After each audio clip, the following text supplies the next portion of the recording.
ग्रंथराज श्रीमद् भगवद गीता था रूप, अध्याय 2 गीता का सार, श्लोक संख्या 55। सब लोग निकालिए, मेरे पीछे बोलिए। श्री भगवान वाच प्रजहाति यदा कामान् सर्वान् पार्थ मनोगतान् आत्मन्येवात्मना तुष्टः स्थित प्रज्ञस्तदोच्यते। ये श्लोक समझेंगे। भगवान कह रहे हैं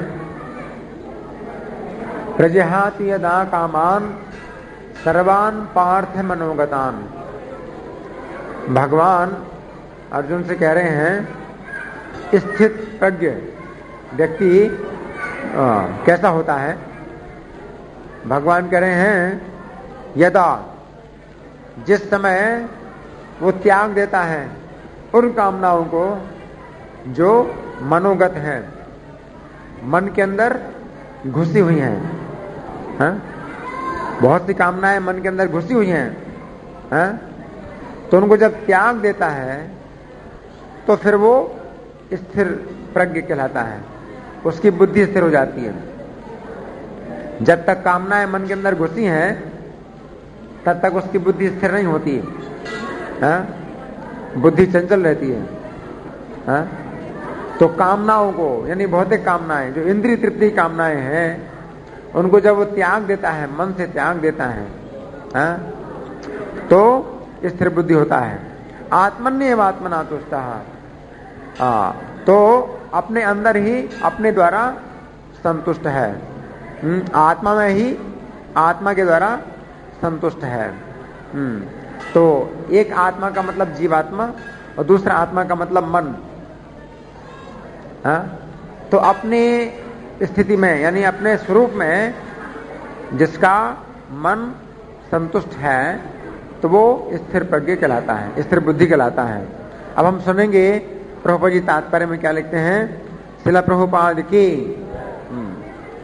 श्रीमद् भागवत में पुष्टि हुई है कि जो मनुष्य पूर्णतया कृष्ण भावना भावित या भगवत भक्त होता है उसमें महर्षियों के समस्त गुण पाए जाते हैं, किंतु जो व्यक्ति अध्यात्म में स्थित नहीं होता उसमें एक भी योग्यता नहीं होती, क्योंकि वह अपने मनोधर्म पर ही आश्रित रहता है। ये श्लोक श्रीमद् भागवत का है 5वां स्कंध और 18वां अध्याय और श्लोक संख्या 12। श्रीमद् भागवत का 5वां स्कंध और 18वां अध्याय श्लोक संख्या 12। श्रीमद् भागवत के शब्द हैं यस्यास्ति भक्तिर् भगवत किंचना सर्वे गुणस्तत्र समासते सुरा हरावा भक्तस्य कुतो महद्गुणा मनोरथेना सती धावतो बहि। तो जिसके अंदर भगवान की अकिंचना भक्ति है उसके अंदर देवताओं के सभी गुण आ जाते हैं। हरावा भक्तस्य कुतो महद्गुणा, और जो भगवान का भक्त नहीं है उसके अंदर अच्छे गुण कैसे हो सकते हैं। ना? जो भगवान का भक्त नहीं है उसके अंदर अच्छे गुण कैसे हो सकते हैं, मतलब हो ही नहीं सकते। क्यों? मनोरथेना सती धावतो बहि, मन के रथ के द्वारा वो तो भागता रहता है बाहर के संसार में, है ना। मनोरथ, मनोरथ का मतलब मन का रथ। मन का रथ बहुत तेजी से चलता है ना। तो मनोरथेना सती असती, असती माने गलत रास्ते में भागता रहता है ना। तो मन के रथ पर बैठ करके वो भागता रहता है, अच्छे गुण हो कैसे सकते हैं। यानी बुद्धि स्थिर कैसे हो सकती है? लेकिन जो भगवान का भक्त है उसके अंदर अच्छे गुण आ जाते हैं और सब अच्छे गुण अपने आप आ जाते हैं, है ना। तो ये श्रीमद् भागवत का श्लोक है। और चूंकि श्रीमद् भागवत के इस श्लोक में मनोरथ की बात की गई है, मन के रथ के द्वारा भाग रहा है ना। और आज के श्लोक में भगवान भी कहते हैं मनोगतान, कामान मनोगतान, मन में प्रविष्ट हुई कामनाओं को त्याग देता है ना। जब मन के अंदर कामनाएं प्रविष्ट हो जाती हैं तो मन का रथ बहुत तेजी से भागता है ना। तो अगर मन के रथ को रोकना है तो उसमें कामनाएं जो है निकाल देना चाहिए। जो कामनाएं हैं ये मन के रथ को भगाती हैं, बहुत तेजी से भगाती हैं। तो फिर बुद्धि कैसे स्थिर रहेगी, है ना। तो आगे प्रभुपाद जी लिखते हैं, फलतः यहां ये ठीक ही कहा गया है कि व्यक्ति को मनोधर्म द्वारा कल्पित सारी विषय वासनाओं को त्यागना होता है। हाँ, मनोधर्म, क्योंकि जो विषय वासनाएं हैं, हाँ, ये भौतिक संसार में जो जीव कल्पना करता है कि मैं सुखी हो जाऊंगा, ये वास्तव में मनोधर्मी है। मनोधर्मी का मतलब एक मानसिक कल्पना है, वास्तविकता नहीं है। मानसिक कल्पना, जैसे कि हरिण देखता है रेगिस्तान में जहां पानी नहीं है, क्या है, बालू, और चमक रही है, सूर्य की किरणों से तप रही है बालू, मतलब आग समझो।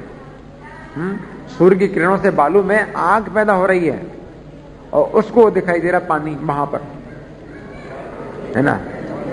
और वो जितने पास जाता है, तो कुछ निश्चित दूरी पर वो उसको पानी दिखाई पड़ता है। वो जितना आगे भागता जाता है तो वो उतनी दूरी पर जो ना पानी दिखाई देता है उसको, और वो सोचता है कि बस अब मैं इतनी दूरी चलूंगा तो मुझे पानी मिल जाएगा। तो ऐसे भागता रहता है और मर जाता है। लेकिन पानी वहां है ही नहीं, चाहे जितना भी दूर भागे, लेकिन वो पानी हमेशा उतनी दूरी पर उसको दिखाई पड़ता है, लेकिन पानी नहीं है वो वहां पर। क्या, आग, बालू में आग चमक रही है ना। तो इसको कहते हैं मनोधर्मी, मनोकल्पना। इस भौतिक संसार में जो दिखाई दे रहे हैं, जो विषय सुख दिखाई दे रहे हैं, तो वो सुख नहीं है, लेकिन वो दिखाई देते हैं। और जो जीव है वो निरंतर आगे बढ़ता रहता है, कर्म करता रहता है, कर्म करता रहता है, इस आशा से कि मैं आगे चल करके सुखी हो जाऊंगा, है ना। लेकिन वो सुखी नहीं हो सकता, है ना। तो इसी को कहते हैं माया। माया उस जीव को हमेशा आश्वासन देती रहती है कि अब तुम सुखी हो जाओगे, अब तुम सुखी हो जाओगे, इतना कर लो और फिर तुम सुखी हो जाओगे, बस इतना और कर लो तो तुम सुखी हो जाओगे, है ना। लेकिन जीव कभी सुखी नहीं होता है। तो फिर त्यागना ही पड़ेगा। सबसे अच्छा यही है कि इस सुख की कल्पना को त्याग दो।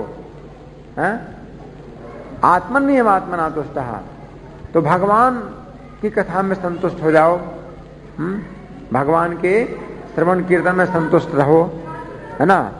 तो स्थिर बुद्धि स्थिर हो जाएगी, लक्ष्य निश्चित हो जाएगा जीवन का। हाँ, आगे प्रभुपाद लिखते हैं, कृत्रिम साधन से इनको रोक पाना संभव नहीं है। हाँ, कृत्रिम साधन का मतलब बनावटी साधन, बनावटी। अगर आप भगवान की भक्ति के अलावा कोई दूसरा उपाय करें कि भाई हम ये कामनाओं को त्याग दें, तो ये संभव नहीं है। क्योंकि जब तक आपको ऊंचा आस्वादन नहीं मिलता है, तब तक वो जो इच्छा है, भोगों की इच्छा है, उसको कोई त्याग नहीं सकता, है ना। तो बनावटी उपाय से कोई व्यक्ति सोचे कि मैं भोगों की इच्छा को त्याग दूं, तो त्याग नहीं सकता। लेकिन जब उसे भक्ति का रस प्राप्त होता है, भगवान की भक्ति का रस प्राप्त होता है, तो फिर वो विषय रस को त्याग देता है ना। तो इसलिए कहा गया है आत्मन्येव आत्मना तुष्टः, वो अपने अंदर संतुष्ट होता है भगवान के द्वारा। तो प्रभुपाद लिखते हैं आगे, किंतु यदि कोई कृष्ण भावनामृत में लगा हो तो सारी विषय वासनाएं स्वतः बिना किसी प्रयास के दब जाती हैं। तो फिर उनको त्याग दबाने की जरूरत नहीं है, बिना प्रयास के ही वो भौतिक कामनाएं दब जाएंगी, है ना। कैसे दब जाएंगी? क्योंकि आपको ऊंचा सुख प्राप्त हुआ, आपको ज्यादा, आपकी इच्छा है मान लीजिए 10 रुपए पाने की, है ना, और आपको मिल गए 1000 रुपए, तो फिर 10 रुपए पाने के लिए आप क्यों परिश्रम करोगे? बिना परिश्रम के आपको 1000 रुपया अगर मिल रहा है तो 10 रुपए पाने के लिए आप परिश्रम क्यों करोगे, है ना। तो इसी प्रकार से भौतिक संसार के जो सुख हैं तो उनसे बहुत करोड़ों गुना सुख भगवान की भक्ति में मिल रहा है, और बैठे बैठे मिल रहा है, तो फिर परिश्रम क्यों किया जाए संसारी सुख पाने के लिए? तो बिना प्रयास के वो विषय वासनाएं दब जाती हैं। अतः मनुष्य को बिना किसी झिझक के कृष्ण भावनामृत में लगना होगा, क्योंकि ये भक्ति उसे दिव्य चेतना प्राप्त करने में सहायक होगी। अत्यधिक उन्नत जीवात्मा यानी महात्मा अपने आप को परमेश्वर का शाश्वत दास मानकर आत्मतुष्ट रहता है। तो इस श्लोक में भगवान कह रहे हैं आत्मन्येव आत्मना तुष्टः, अपने अंदर अपने द्वारा संतुष्ट है। तो प्रभुपाद जी क्या बताते हैं कि वो इस बात में संतुष्ट है कि मैं भगवान का दास हूं, वो इससे ज्यादा वो नहीं चाहता है कि नहीं मुझे भगवान का पद प्राप्त हो, है ना, मैं भगवान का दास हूं, तो इस बात से बहुत प्रसन्न है। जैसे नित्यानंद प्रभु नवद्वीप में जो है घूमते थे, नवद्वीप में घूमते थे, और प्रसन्न होकर के क्या कहते थे कि जो निमाई पंडित हैं नवद्वीप में वो मेरे स्वामी हैं, ये कह करके प्रसन्न रहते थे, और यही बोलते रहते थे कि नवद्वीप के जो निमाई पंडित हैं वे मेरे स्वामी हैं, है ना। नित्यानंद प्रभु नित्य आनंद, सदा आनंद में डूबे रहते हैं इस बात से कि जो ना निमाई पंडित मेरे स्वामी। निमाई पंडित मतलब चैतन्य महाप्रभु, कलयुग में निमाई पंडित हैं चैतन्य महाप्रभु, द्वापर में कृष्ण हैं और त्रेता में रामचंद्र है ना। तो वही कलयुग में निमाई पंडित हैं। तो आत्मतुष्ट रहता है अपने आप को परमेश्वर का शाश्वत दास मानकर। शाश्वत दास का मतलब क्या है? कभी ऐसा नहीं है कि भाई आगे चल करके पदोन्नति होगी और वो जो है ना मालिक बनेगा, ऐसा नहीं है। इस भौतिक संसार में होता है कोई कंपनी का जो है ना मैनेजर होता है या नौकर होता है, आगे चल करके कंपनी का मालिक शायद बन जाए किसी कारण से, है ना। लेकिन यहाँ ऐसा नहीं है, भगवान के राज्य में ऐसा नहीं है। भगवान का जो पद है वो कभी बदलता नहीं है। भगवान हमेशा भगवान के पद में रहते हैं, और जो उनके दास हैं वो हमेशा दास के पद में रहते हैं, है ना। तो ये इस तरह का जो है ना विचार नहीं है, इस प्रकार का सिद्धांत नहीं है कि आगे चल करके जैसे बच्चा होता है बड़ा होता है तो वो भी पिता बनता है आगे चल करके, तो ऐसे कभी हम भी भगवान बनेंगे, है कि नहीं। तो ये जो विचार हैं ये गलत हैं। ये मन में जो है ना अगर इस प्रकार के विचार आते हैं कि कभी हम भी भगवान बनेंगे, है ना, तो ये जो है अपराध है ना। क्योंकि ये जो ना ये मन की कल्पना है कि कभी जो ना हम भगवान बनेंगे या कभी हम भगवान थे, ये इस प्रकार के जो मन में विचार आते हैं। और जो अभी भगवान हैं वो पहले कभी भगवान नहीं थे। ये भगवान जो अभी हैं वो आगे चल के भगवान नहीं रहेंगे, है ना। भगवान का पद नहीं बदलता, है ना। और हम या तो हम भगवान के दास बनते हैं या फिर क्या माया के दास, या तो भगवान के दास या फिर माया के दास। जो दास है वो दास ही रहेगा, है कि नहीं। जैसे कि नागरिक होता है ना, तो वो या तो सरकार के कानून का पालन करे और नहीं तो फिर जेल के अंदर सरकार के कानून का पालन करना पड़ता है। तो उसी प्रकार से दास है, जीव दास है। आगे प्रभुपाद लिखते हैं ऐसे आध्यात्मिक पुरुष के पास भौतिकता से उत्पन्न एक भी विषय वासना फटक नहीं पाती। वो अपने को निरंतर भगवान का सेवक मानते हुए सहज रूप में सदैव प्रसन्न रहता है। हाँ, यहां प्रभुपाद जी का तात्पर्य समाप्त हुआ। आत्मनि एव आत्मना तुष्टः, मतलब कहने का यह है कि बाहरी चीजों में जो है ना उसकी कोई रुचि नहीं होती है कि बदलें। लोगों को हमेशा बाहरी चीजों में अपनी स्थिति बदलनी पड़ती है, ऊब जाते हैं, है ना। 5वें अध्याय में एक श्लोक है, आप लोग निकालिए। बाह्य स्पर्शेष असक्त आत्मा, श्लोक संख्या 21वां है। श्लोक संख्या, हाँ, श्लोक संख्या 21 है, पेज नंबर 196। बाह्य स्पर्शेषु असक्त आत्मा विन्दति आत्मनि यत् सुखम स ब्रह्म योग युक्त आत्मा सुखम अक्षयम अश्नुते। ऐसा मुक्त पुरुष भौतिक इंद्रिय सुख की ओर आकृष्ट नहीं होता, अपितु सदैव समाधि में रहकर अपने अंतर में आनंद का अनुभव करता है। इस प्रकार स्वरूप सिद्ध व्यक्ति पर ब्रह्म में एकाग्र चित्त होने के कारण असीम सुख भोगता है। तो मतलब विन्दति आत्मनि यत् सुखम, अपने अंदर उसे कुछ सुख का अनुभव होता है।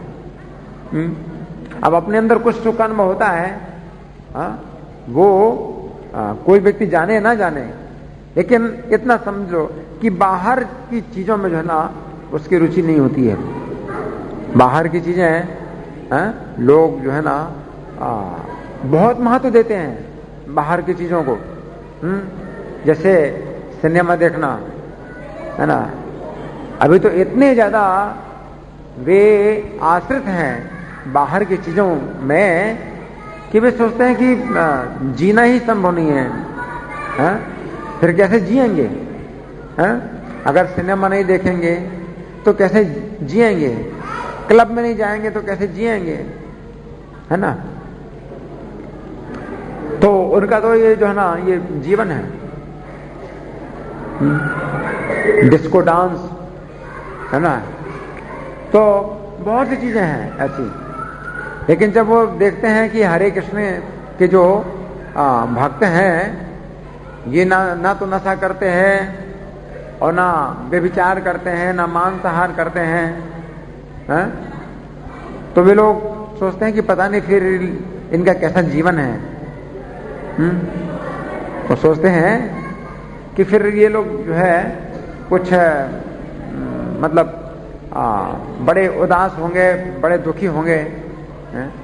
लेकिन प्रसन्न, भक्तों के चेहरे प्रसन्न होते हैं, है ना। तो एक बहुत बड़ा आश्चर्य होता है लोगों को ये देख करके कि ये लोग ना तो सिनेमा देखने जाते हैं और ना जो है ना ये सब चीजें जो बाहर की जो सुख प्राप्त करने की जो चीजें हैं उनको नहीं प्राप्त करते हैं। लेकिन फिर क्यों ये जो ना प्रसन्न रहते हैं, कैसे प्रसन्न रहते हैं? ये एक बहुत बड़ा आश्चर्य ये हरे कृष्ण आंदोलन ने पैदा कर दिया लोगों के दिमाग में। रूस की सरकार का तो यही कहना था कि स्वस्थ जीवन के लिए जरूरी है मांस खाना, शराब पीना।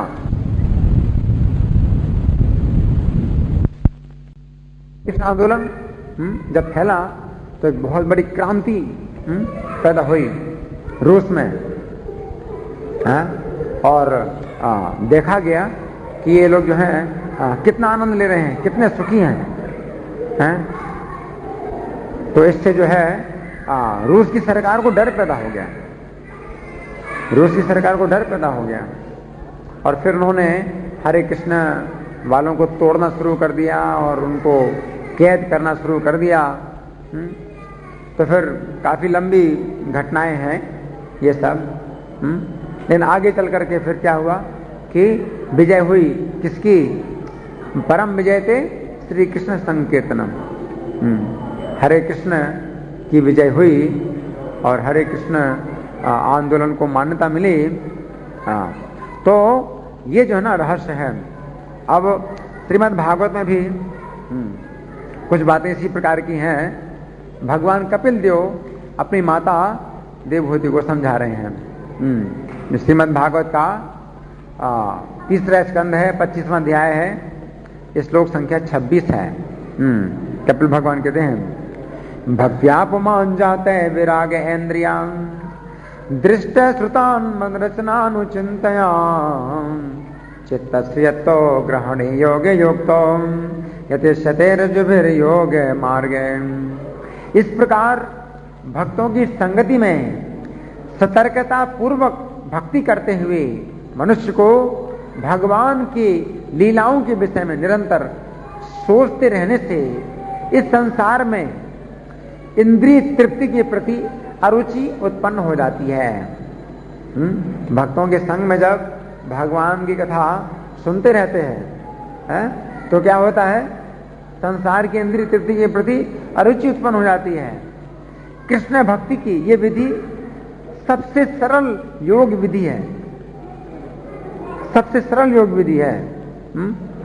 सबसे सरल क्यों? क्योंकि आप सुखपूर्वक भक्तों की संगति में आप क्या करते हैं, कृष्ण कथा श्रवण करते हैं, चर्चा करते हैं। जब मनुष्य भक्ति मार्ग में स्थित हो जाता है तो ये अपने चित्त को नियंत्रण करने में सक्षम होता है, अपने मन को नियंत्रित करने में सक्षम होता है। मन से कामनाओं को निकाल सकता है, मन को बस में कर सकता है ना, क्योंकि मन तो बहुत चंचल है। मन से अगर कामनाएं निकालनी है तो पहले तो मन को पकड़ना पड़ेगा, और मन को पकड़ना बहुत मुश्किल है। मन बहुत तेज भागता है कि नहीं? मन को आप पकड़ नहीं सकते, मन बहुत तेज भागता है। एक सेकंड में वो बंबई चला जाता है, कलकत्ता चला जाता है कि नहीं? अमेरिका, रूस, यूरोप एक सेकंड में चला जाता है ना। तो मन को पकड़ना बहुत मुश्किल है।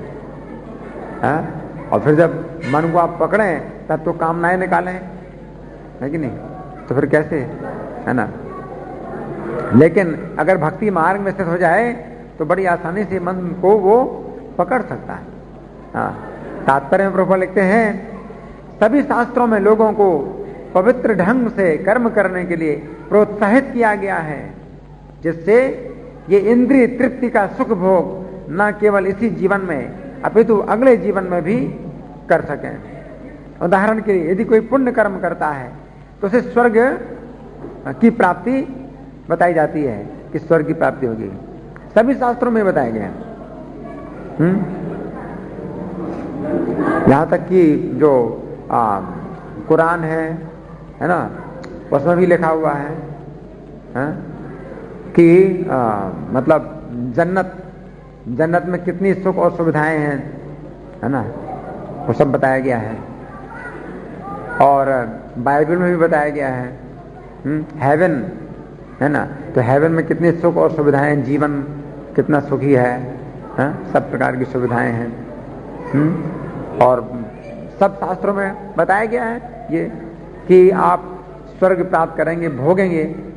किंतु लेकिन भक्त की बात क्या है, भक्तों की संगति में रहकर भगवान के गुण और लीलाओं के चिंतन और श्रवण को महत्व देता है। भक्त जो है भक्तों की संगति में क्या चाहता है, भगवान की लीला का चिंतन करना चाहता है, भगवत कथा। और भगवान की लीला कैसी, एक तो भगवान ने कैसे सृष्टि पैदा की है, एक तो लीला ये है भगवान की कि भगवान ने कैसे सृष्टि उत्पन्न की। दूसरी लीला क्या है, भगवान कैसे इस सृष्टि का पालन करते हैं। तो भगवान की दूसरी लीला कैसी है कि भगवान कैसे इस सृष्टि का पालन करते हैं। और तीसरी लीला क्या है, भगवान कैसे सृष्टि का विनाश करते हैं, तीसरी लीला। और चौथी प्रकार की लीला क्या है कि भगवान के वैकुंठ धाम में कैसे कार्य होते हैं। 4 प्रकार की भगवान की लीलाएं हैं। तो जो भक्त है इन 4 प्रकार की लीलाओं के चिंतन में वो जो है आसक्त रहता है। उसको स्वर्ग में जाने की कोई जरूरत नहीं है। भगवान के इन लीलाओं का वर्णन करने वाला पूरा का पूरा साहित्य है। अब कौन कौन से साहित्य में भगवान की लीलाएं वर्णन है? पूरा का पूरा साहित्य। ऐसा कौन सा है? एक तो भगवत गीता है, दूसरा ब्रह्म संहिता और तीसरा श्रीमद् भागवत। जो निष्ठावान भक्तों की संगति करता है उसे भगवान की लीलाओं को सुनने और उनके विषय में सोचने का सुअवसर प्राप्त होता है। कहां? भक्तों की संगति में, जिसका फल यह होता है कि उसे इस संसार में विषय सुखों के प्रति अरुचि होने लगती है। इस संसार में हो या स्वर्ग में हो, विषय सुखों के प्रति उसकी अरुचि हो जाती है। भक्तों की एकमात्र इच्छा रहती है कि उन्हें भगवान की साक्षात संगति प्राप्त हो। उन्हें क्षणिक विषय सुख के लिए कोई आकर्षण नहीं रहता। जो योग युक्त है उनकी ये दशा है। योग युक्त इस संसार या उस संसार के सम्मोह से विचलित नहीं होता। उसे आध्यात्मिक ज्ञान से ही सरोकार रहता है।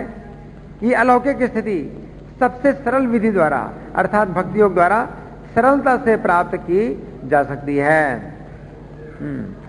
कोई कठिनाई नहीं है। सरल व्यक्ति के लिए बिल्कुल सरल। जो व्यक्ति सरल है उसके लिए विधि बहुत सरल है। यहां पर प्रयुक्त ऋजुवी शब्द अत्यंत उपयुक्त है, जिसका अर्थ है अत्यंत सरल। योग मार्ग की विभिन्न विधियां हैं, किंतु भगवत भक्ति की विधि सबसे सरल है। ये न केवल सरलतम विधि है अपितु इसका परिणाम भी भव्य है। अतः हर एक को कृष्ण भक्ति की इस विधि को ग्रहण करना चाहिए और जीवन की पूर्णता तक पहुंचना चाहिए।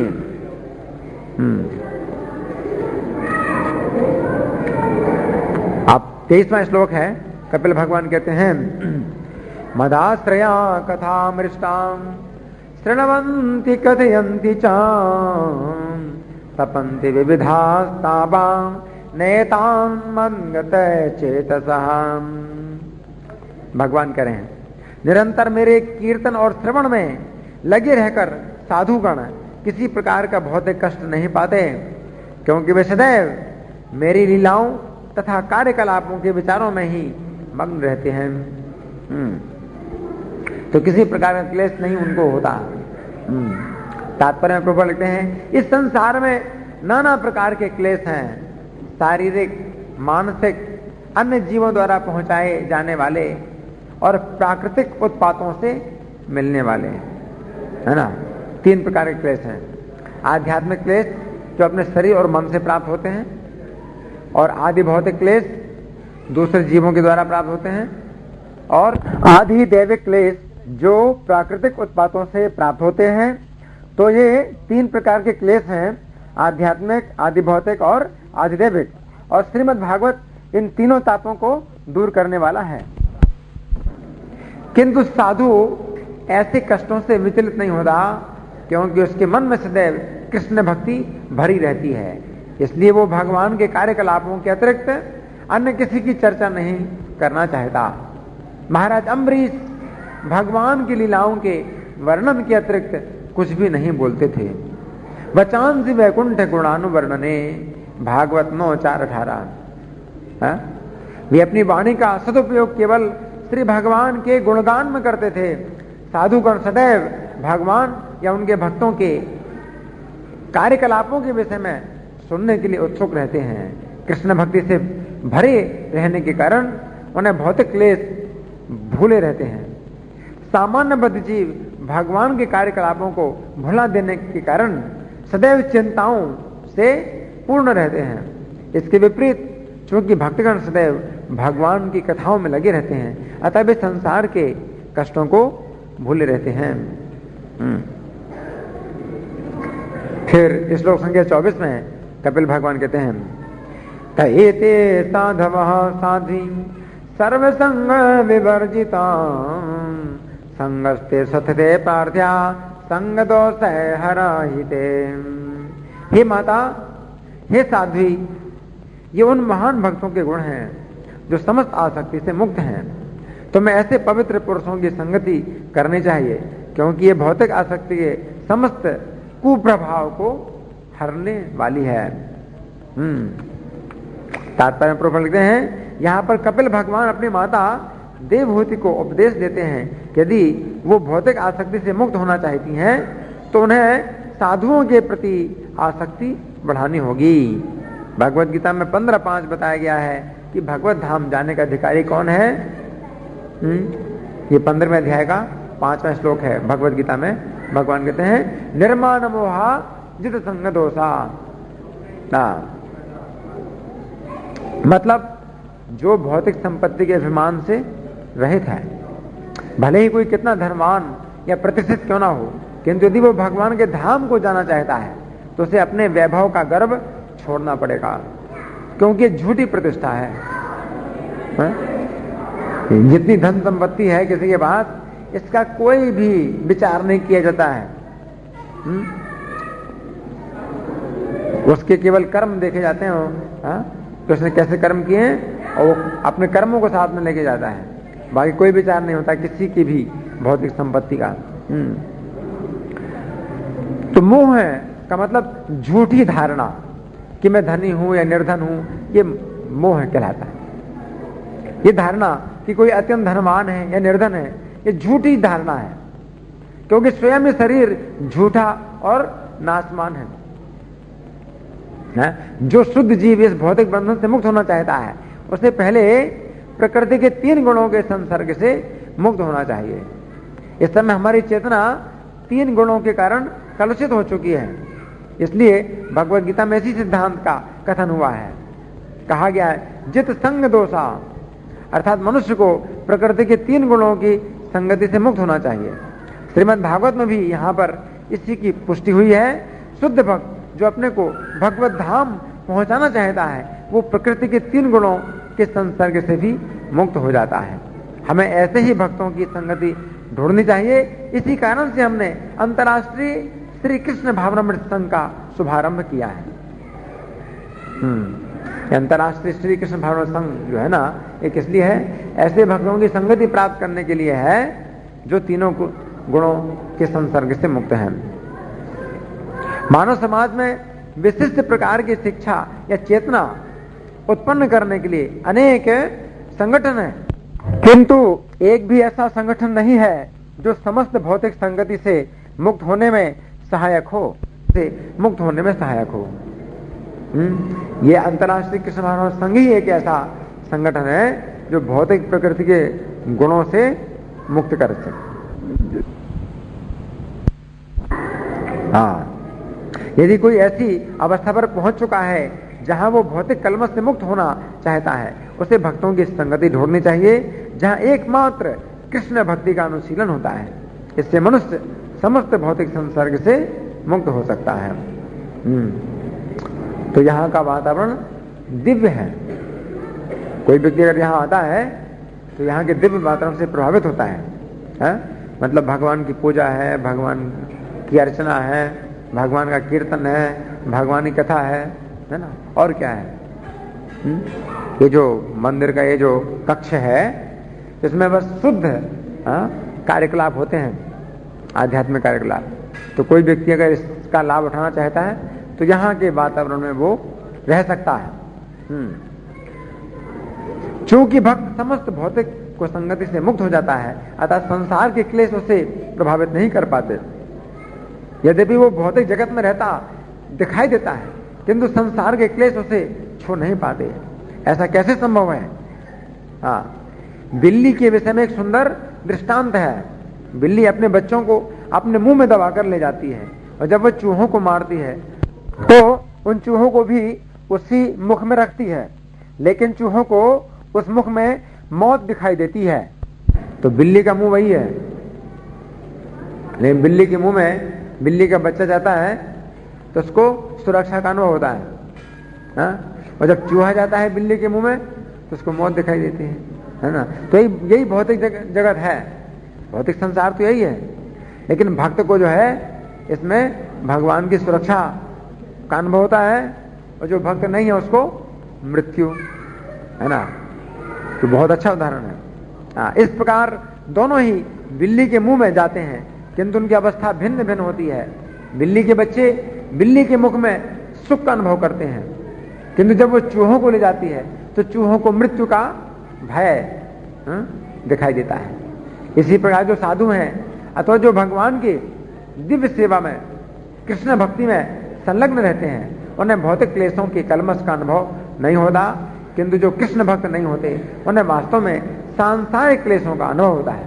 अतः मनुष्य को चाहिए कि भौतिकतावादी पुरुषों का संग त्याग कर कृष्ण भक्ति में लगे हुए व्यक्तियों की संगति खोजें। इससे उसकी आध्यात्मिक उन्नति हो सकेगी, उनके शब्दों और उपदेशों से उसके भाव बंधन कट जाएंगे। तो हमने इतनी चर्चा की। अब आज के श्लोक में भगवान क्या कह रहे हैं?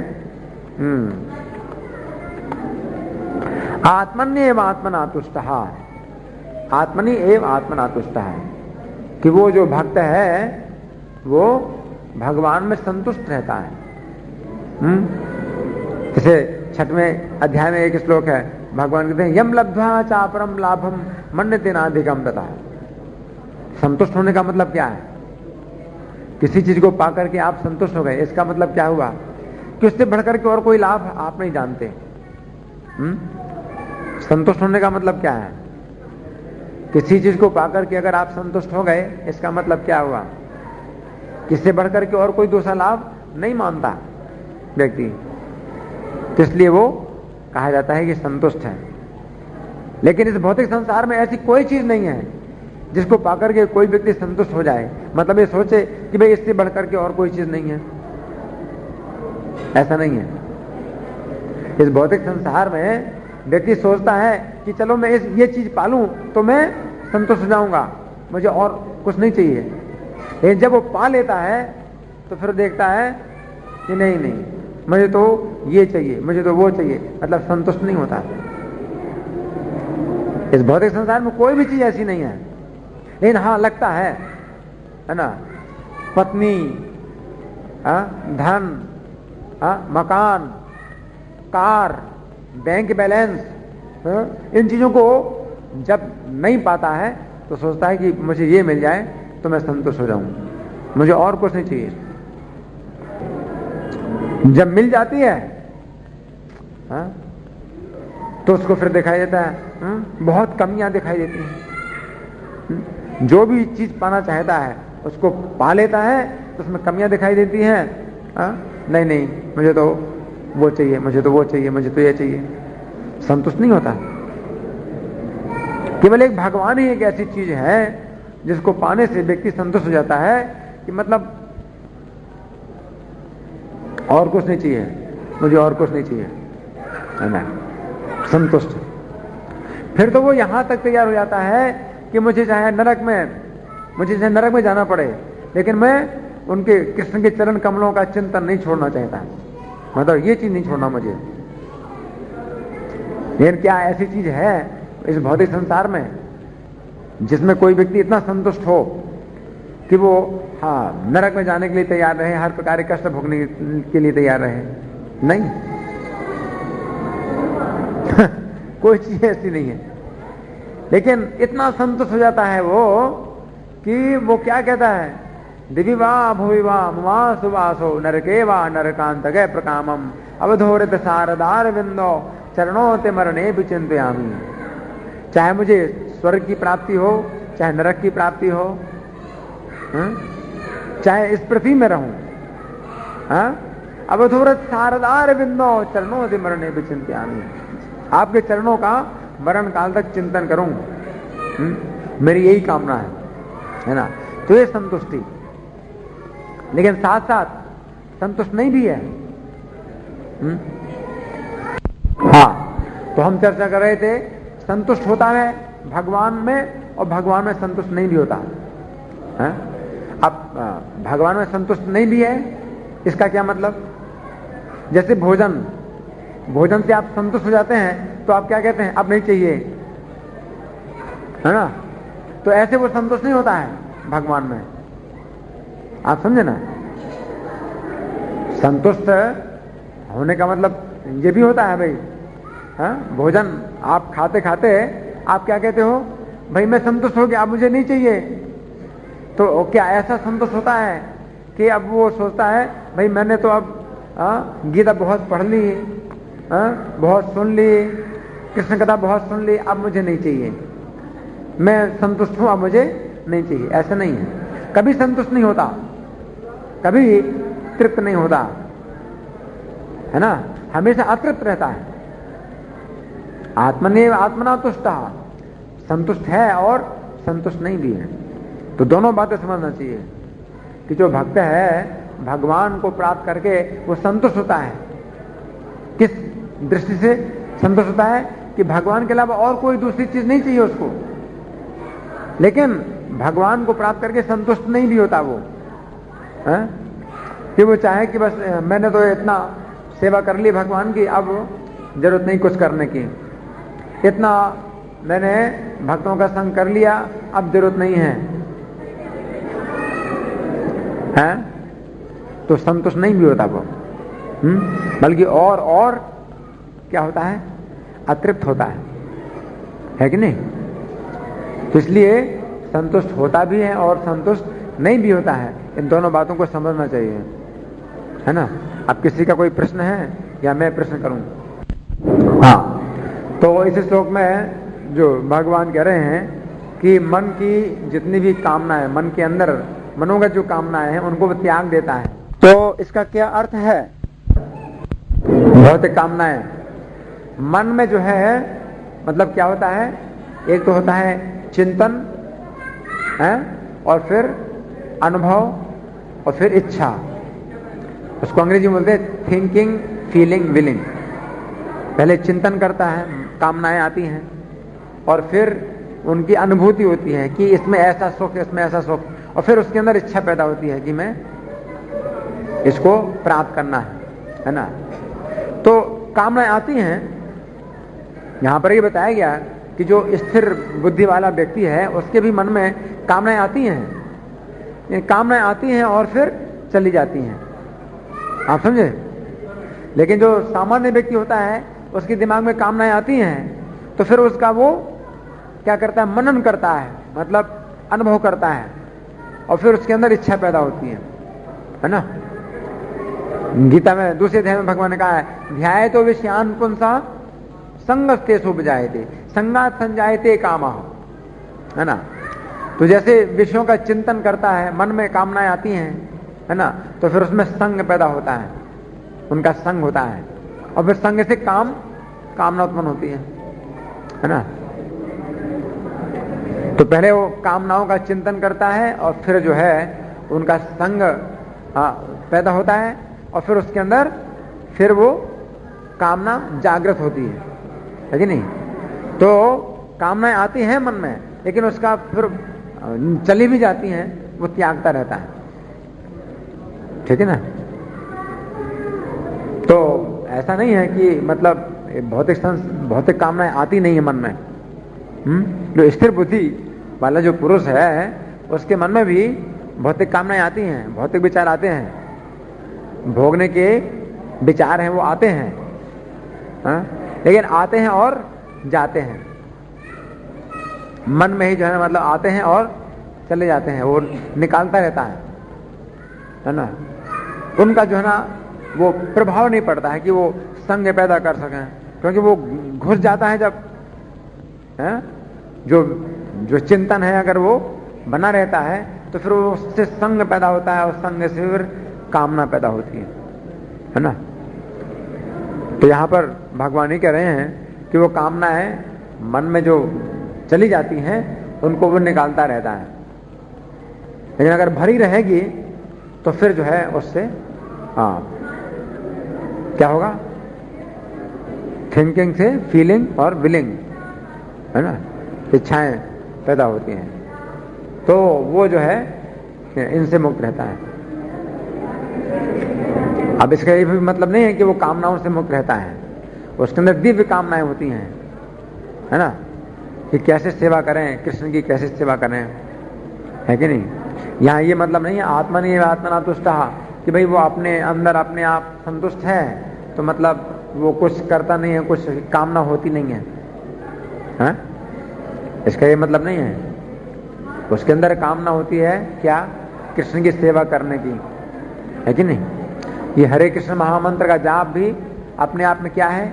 एक प्रार्थना, क्या कि मुझे अपनी सेवा में लगाइए, मुझे अपनी सेवा में लगाइए, है ना? तो ये हमारी कामना है। अगर इच्छा ना हो तो फिर जीवन का मतलब क्या है? इच्छा ही जीवन है। जो मायावादी हैं वो कहते हैं, हाँ, कि भाई हमें इच्छाओं से मुक्त होना है, लेकिन जो वैष्णव सिद्धांत है वो क्या होता है? भौतिक इच्छाओं से मुक्त होना है। कैसे? जब अपने अंदर आध्यात्मिक इच्छाएं, हाँ, आप जगा लेते हैं, तब आप भौतिक इच्छाओं से मुक्त हो सकते हैं, है ना?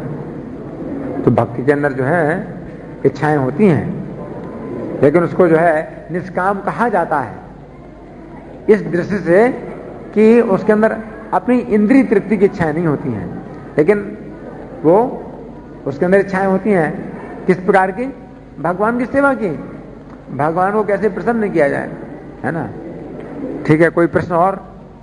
इनका प्रश्न है कि भगवान को प्रसन्न करने की जो इच्छा होती है वो क्या इंद्रिय तृप्ति नहीं है? ये जो है इसको कहते हैं प्रेम, हाँ? कृष्णेन्द्रिय प्रीति वांछा धरे प्रेम नाम, आत्मेन्द्रिय प्रीति वांछा धरे काम नाम।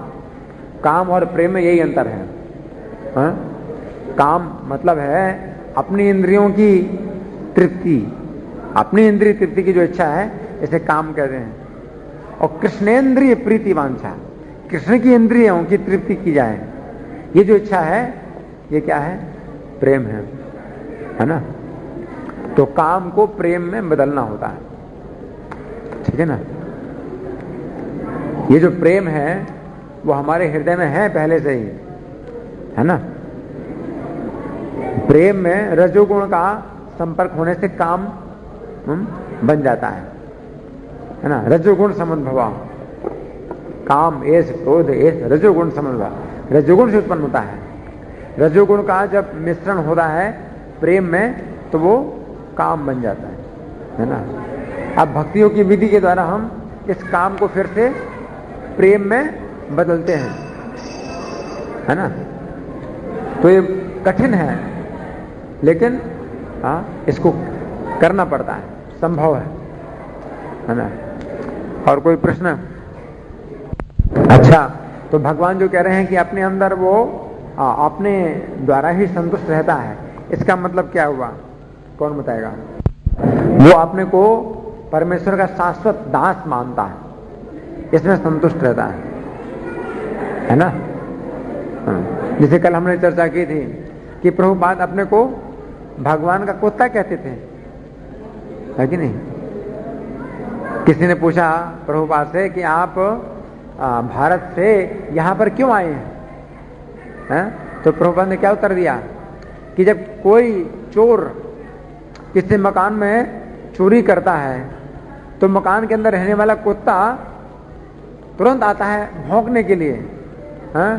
तो तुम कृष्ण की संपत्ति को चुरा रहे हो, तो मैं आया हूं, हाँ, तुमको भौंकने के लिए, हाँ, प्रभुपाद ने, है ना?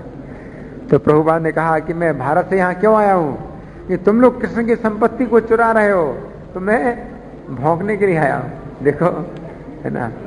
तो भगवान का कुत्ता बनना, आप जानते हो, ब्रह्मा और शंकर को जो भी सुविधाएं प्राप्त होती हैं, ब्रह्मा और शंकर के पद से बहुत ऊंचा जो है ना सुख है और सुविधा है कृष्ण का कुत्ता बनने में।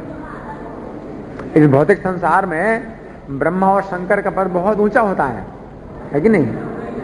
लेकिन आध्यात्मिक जगत में एक कुत्ता अगर बन जाए तो वो यहाँ के ब्रह्मा और शंकर की पोस्ट से बहुत बहुत ऊंचा है। उसी प्रकार से जैसे किसी बड़ी कंपनी में कोई व्यक्ति अगर झाड़ू लगाता है, स्वीपर बन जाए, झाड़ू लगाने वाला, तो उसकी तनख्वाह बहुत होती है छोटी कंपनी के मैनेजर से। छोटी कंपनी में मैनेजर को मान लो 5,000 रुपए मिलता है ना? और बड़ी कंपनी में वो झाड़ू लगाता है तो उसको 10,000 रुपए मिलता है झाड़ू लगाने का ही, है कि नहीं? तो बड़ी कंपनी में अगर हमें कुछ थोड़ा सा भी अगर कुछ मिल जाए स्थान कहीं भी किसी प्रकार से, तो हमें कोशिश करना चाहिए। तो अगर कृष्ण का कुत्ता अगर किसी प्रकार से बनने का अगर सौभाग्य मिल गया, तो बहुत बहुत बड़ा समझो कि हमारा सौभाग्य है ना। धन्यवाद। ग्रंथराज श्रीमद् भगवद गीता की जगत